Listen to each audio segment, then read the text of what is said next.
And welcome to our afternoon session on Transformational Strategic Planning. My name is Jason Leapart, and I'm part of the support department at ARCOS. Please do not forget to use the mobile app if you have questions, or you can simply ask the question during the live session. We do encourage that, but if anything comes to mind afterwards, please let us know. I believe you can ask questions for up to 30 minutes afterward. After the session, please make sure that you are taking the survey on the app. It does help us with future conferences to know what we can do to improve. I am very pleased to introduce Patrick McCullough from Jackson EMC to present this session today. So please welcome Patrick. Hey, good afternoon. Thanks, everybody. So at Jackson EMC, we've been kind of changing things a little bit over the past few years, probably since before I started, and looking at things a little bit more holistically. So strategic planning has turned into a big part of our culture. So I wanted to talk to you guys a little bit about how we do strategic planning at Jackson EMC and kind of talk about how that strategic planning brought us to ARCOS. So Jackson EMC is kind of small on the scale of a lot of the folks that have been at this conference. We could probably fit into a little corner of most of the IOUs, but we're about a 250,000 customer co-op in the northeast part of Georgia. And we've been doing this strategic planning process for, I guess, 6 years. And it's been a complete cultural change. And that culture revolves around 3 building blocks, and it's all about our vision, our mission, our values. Everything we do lines up with those 3 things, and those are the tenets that kind of create everything that we do at Jackson. So our vision, we want to be the best. We want to think ahead. We want to look at what's next all the time, and at the same time, because we're a co-op, we're close to our people, we're close to our members, so we want to be friendly, and so it's a balance that we get to play. Our mission is it's all about our members. That's the kind of the cooperative spirit. So we live in the communities we serve, and that's a big part of everything we do, and that aligns with our values. So our number one value is our members. Number 2, we value the people that work at Jackson EMC. And then the communities, again, we live where we serve. So we've got a 10-county area in northeast Georgia. And our performance, honest and open communication, and the spirit of cooperation. Those are the 6 things that guide. Those are kind of our road markers to kind of keep us in line with everything we do. So how do we do it? So the first thing is we've got to identify what are the things that mean the most to us, and where are we lacking? So the identification of our strategic initiatives starts with our values. And the first thing that we look at is member feedback. So what are our members saying? What do they care about? The next thing that we look at is feedback from our board of directors. Our C-suite reports directly to them. So what are they concerned with? And then the other 4 areas have to do with internal employee feedback. So the first way we look at that is through an engagement survey, and that may be something that gets done pretty frequently, but the difference is how we use the information. So this becomes more of a report card that Jackson EMC gets to use to evaluate how the leadership is doing, and it gives all the employees across the company the ability to grade our leadership on how we're doing. And it's just like being in grade school. It's reading, writing, and arithmetic. But in the co-op world or in the power industry, there's set dynamic areas that we're concerned with, and we want to raise that grade from year to year.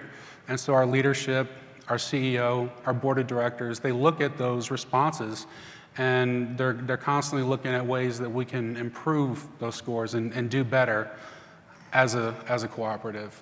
The next thing is we have employee input sessions. So The first thing about these input sessions is that they're usually off-site. They're handled by a contractor so that all of our employees feel like they're free to express anything that they want to. And we go through what we call the Swot Analysis. So what are the strengths and weaknesses?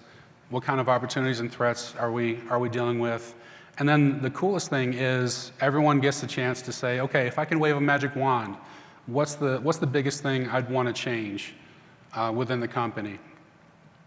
Then what's really interesting and neat about being the size that we are, we've got about 450 full-time employees.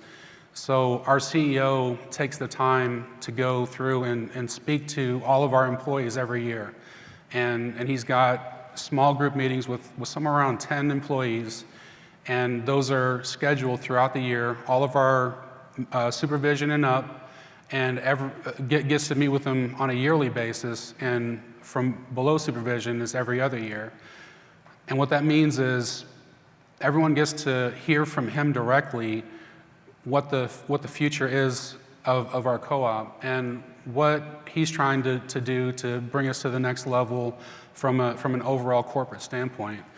And at the same time, everyone can go around the table and express to him what we're doing well, what we're not doing well, and he hears that feedback directly. So it's kind of a cool perk of working at a smaller corporation. And then the last thing is every year we go through departmental strategic planning. And so we go through the questions of where are we now, where do we want to be, how are we going to get there, and management and supervision from each department gets together for a day-long session every year, and we try to map out the answers to these questions. So we do that again by going through this SWOT analysis. So internal to our departments, what are we doing really well? What aren't we doing well? And external, what are the things that we can leverage, and what are the things that look like they're gonna hurt us or could possibly affect us? We define KPIs. So earlier, I was talking about the employee engagement survey, which kind of gives the report card for our company as a whole. So we're trying to define our own internal departmental report cards and be able to report to our leadership on how we're doing our jobs effectively and what matters to us, and how do we move the needle. And the biggest question we've got to answer is, what do we really want to get done? Because that's a lot of information. All 6 of those methods of gaining feedback and bringing that all to leadership begs the question, what do we really want to do? Because we can't do it all. So add a little bit of comedy to kind of give you an idea of how that really affects us. So over the past 6 years, we've had 200 strategic initiatives, and there's 40 going on right now company-wide. And for a company of 450 full-time employees, that's still a pretty good amount. And so we've got to remember that all the time. It feels like we're doing a lot, but there's always more that we want to do. So our leadership team takes all that information. They determine what it is we want to do, figure out what is the anything that we want versus the everything that we have in our heads, and break it down between what are the initiatives that affect the whole company, what are the things that are just kind of a small project that a department can handle. And so that's used to break things down into initiative teams. Teams get together, and a bunch of subject matter experts come across from different departments, usually for corporate or within departments for these departmental. And the employees lead the change, and because there's so much engagement from the employees, there's a lot of ownership. So at the end of the day, when that change is made, people buy into it because they were part of making that change happen. So on a corporate strategic initiative team, someone's selected as the PM, and then it's chartered. Basically, it's just a document that says, why are we here? What's the background? What are we trying to accomplish? When do we want to get it done by? So it's just our roadmap. And then, we just get together the team and get started. Cross-departmental team is much simpler. Obviously, it's just scaling down. So you can just pick a group from within a department or from a couple of departments that intersect. At the end, once the project is complete, the biggest thing that comes to mind, it goes back to our 6 values, is open and honest communication. So communication is really key. And there's a lot of things that feel like they don't really need to be communicated to be effective. But one of the things I've learned is that just because I don't think that someone else needs the information doesn't necessarily mean that it's not valuable to them. And there's a lot of people in just like call out, we take that for granted in operations, but there's so many different parts of the company that don't ever touch call out. They don't know what it means, why we have it, or why it's such a big deal to make sure that we have a system that works that way. So again, it goes back to our vision, mission, values. These are the things that keep us in line. So all these decisions, whenever we're going through the process, we make all these decisions based on these 3 tenets. And it's funny, while we're going through the process, we're having these meetings, this stuff comes up in our conversation, and people are asking, well, does that really meet our vision? Are we really keeping in line with our values? Are we making sure that we're valuing our members or our people? And how can we do that better? So the next thing, let me talk about our path to ARCOS callout. So in 2020, going back to the departmental strategic planning session, we're split into 4 districts. So our 4 district E&O directors came together and decided that we needed to have a way to grade ourselves on how well we were doing with call-out. And we realized pretty quickly that our processes and our software didn't give us those options. So we found out that in order to get there, we're going to have to rework our policies and find a new way. So we put together a departmental and initiative team. Since we're talking about the operations side specifically, there's 4 districts, but those four districts all fall underneath the operations area. And we developed a charter. We came together, a group of 10, 5 directors and 5 superintendents/foremen. And we started getting together on a bi-weekly basis to start hashing this out. And one thing that really is true is when you get engagement from more people, they really do feel like they have ownership in it. And we haven't fully implemented, but there's this conversation that's happening around our company all the time. When is it going to start? We've heard all these things. We know that you're making these changes to the procedures. We know that call-out's coming, and they've been involved in the process, so it's almost like they're excited. They're anticipating these changes. It's really cool to be a part of. So one of the things that we also had to do, we don't do things in a bubble just because the big impact was for operations specifically. There were some other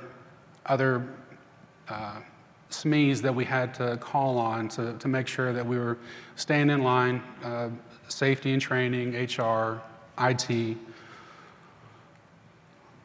The biggest thing that we did was changed our procedures. So our internal process, we found out that it was just overly complicated. We wanted to, again, going back to the original strategic plan was to improve our after-hours call response. So we wanted to simplify that. We wanted to incentivize people to show up. And at the same time, we wanted to create a little bit more equity and create some accountability. And as part of that, we decided that we needed a new call-out software. And the big piece that we're getting from ARCOS is this API, and that's going to give us the ability to kind of leverage all that back-end data and create our own specific reporting based on the requirements that our team came up with. And the icing on the cake is just some of the additional functionality that a lot of you guys are probably already aware of. So communication. So, communicating back to our leadership about what we've done, and then communicating to all of our employees, starting with safety meetings, going around to all of our districts for our standard district meetings, things like that. And you can't go through a project without going back and looking at what you've done well and what you could have done better.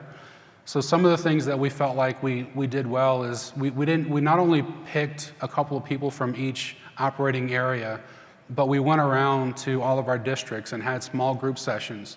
And we brought in people to ask them, how are we doing with the existing call out? What can we make better? What do we need to keep the same? And we also reached out to other utilities and asked them what they're doing for call out.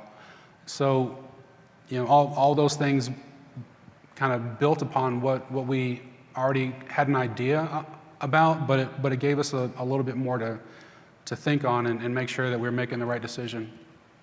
Some of the things that we probably could have done better, I mentioned earlier some of the outside subject matter experts, and I think I spent some time outside of our project team speaking with those SMEs and then bringing that information back to the project team. And a better use of that time would have been bringing those SMEs in and having that group conversation. And the other thing is the planning side of things and going in and not just having an agenda, but making sure that at the end of the day, you know where you're trying to get in each meeting and you make an effort to get there. So we're pretty busy this year. All of these things have come about because of the strategic planning process at Jackson EMC, and we're really focused on our system control center. Obviously, we just revamped and created a new backup system control center last year, and got a little delayed because of material shortages and things like that. But we're looking like it's going to wrap up next month.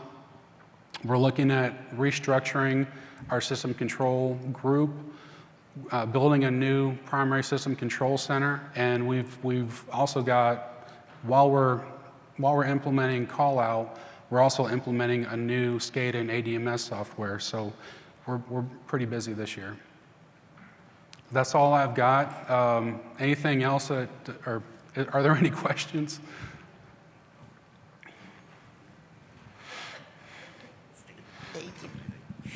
State my name. Patrick, this is Danny Hayes with ARCOS. I would like to hear a little bit more about how the old process was changed to the new process. What had to change, and you don't have to itemize every single thing, but just give me a general idea of what the groups had to stop doing and how they're doing it now. One of the things that we focused a lot on was a break.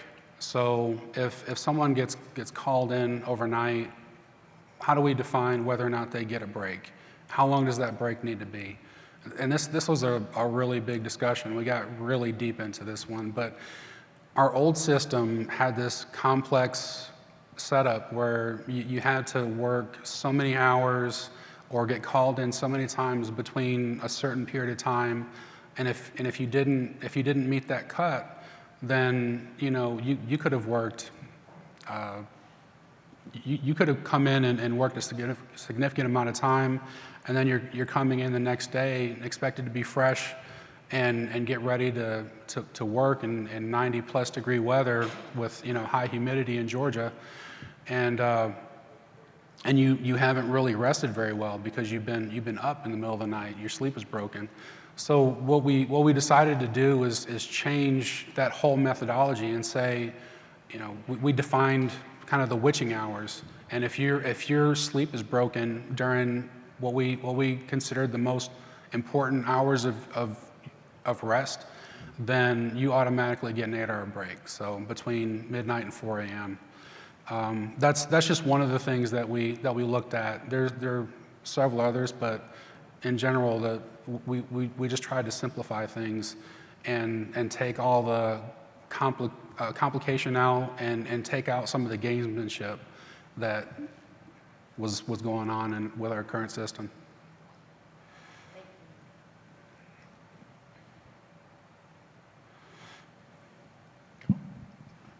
Hey, Patrick, this is Nikki with ARCOS. What did you notice? Can you tell us a little bit more about how the employee engagement part, like from the beginning, before you started all of this, to what it is now, and kind of the culture around that? So the employee engagement is pretty neat. We get that survey that comes out every year. Each district has a monthly meeting where we get kind of communication from leadership and from each department on things that are going on.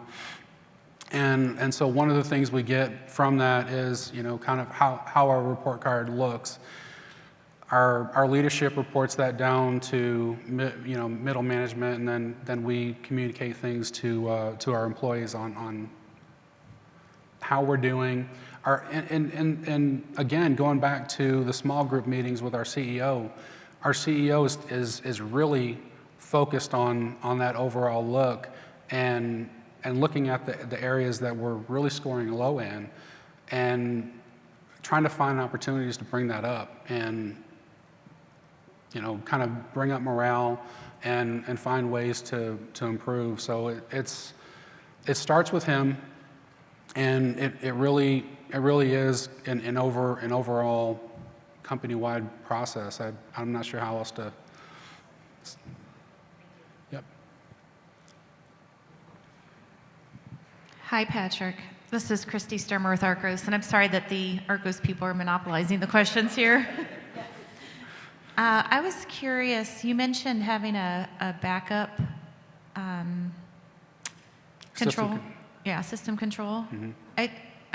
Can you talk more about that? Is that a common, and that's a question for everybody in the room, is that a common thing, or is it a physically separate, like what's the reasoning behind that? It's a physically separate system control center, and I think for most of the IOUs that's pretty standard. For co-ops, I think some of us are trying to bring that on board. Some of the larger co-ops are starting to, if they haven't already, they're getting into it. There's a couple other larger co-ops in Georgia that already had one, and we feel like we're a little bit late in the game. But if anything were to happen to our main control center, it just gives us another place that we could kind of run those operations. And Patrick, this is Jason from ARCOS. We did have a question that came in on the app, and it says, before API was implemented, how was your reporting done? And then also, was it challenging in terms of pulling the data from multiple sources, and how much manual intervention was required in that process? That's really what the problem was, is we didn't have a way to put together those reports.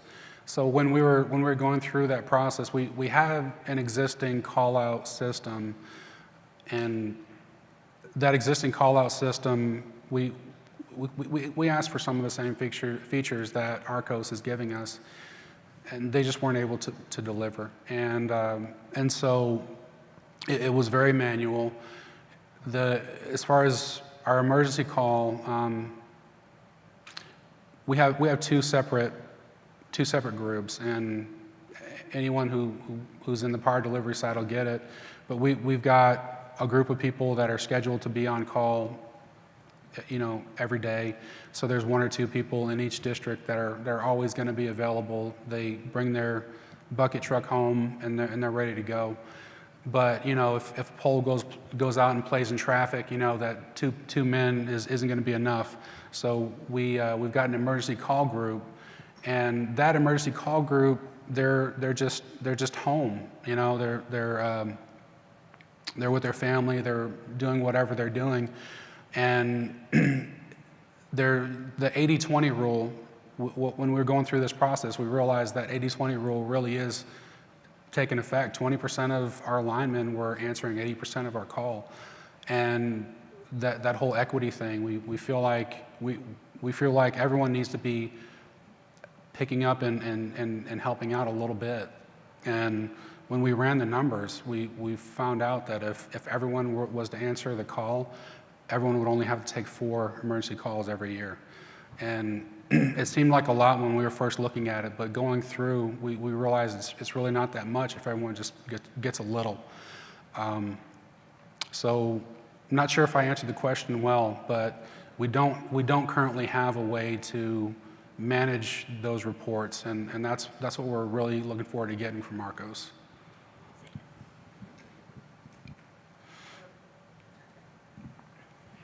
Hi, Patrick. I'm Tammy, your implementation resource. So he is, he's being very modest up here right now, and we've got a couple groups in the room that are going to be in your shoes right now in a few short months, right? Kristen with Connexus, and then we've got the Salt River Project team here as well. I will say this about this implementation that we've gone through. They have delivered every date almost, if it's 5 o'clock, I get it at 4. The team that you have, the drive that they have, it's just incredible. So I want to congratulate you on your leadership through this process. So it has been just stellar. But, if you could give a couple pieces of advice or some information to folks that are getting ready to go through that implementation, if there's any pointers or whatnot. And then I encourage you guys, please connect. Share your information so that you can lean on folks that have gone through it before. So, any pointers? I think I heard it well from Darren yesterday when he was presenting, and he mentioned that the more input you get from the people that are using it, the more ownership they're going to have at the end of the day. So whatever you do, the more feedback you can get from the end user, the better it's going to go. And that would be my biggest recommendation, is just make sure your ears are open and you're listening and you're asking the questions while you're going through.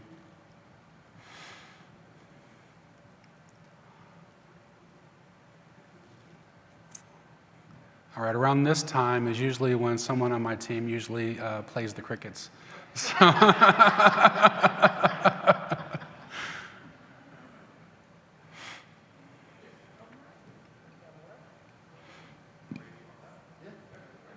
Patrick, thank you very much. Big round of applause for Patrick. thank you.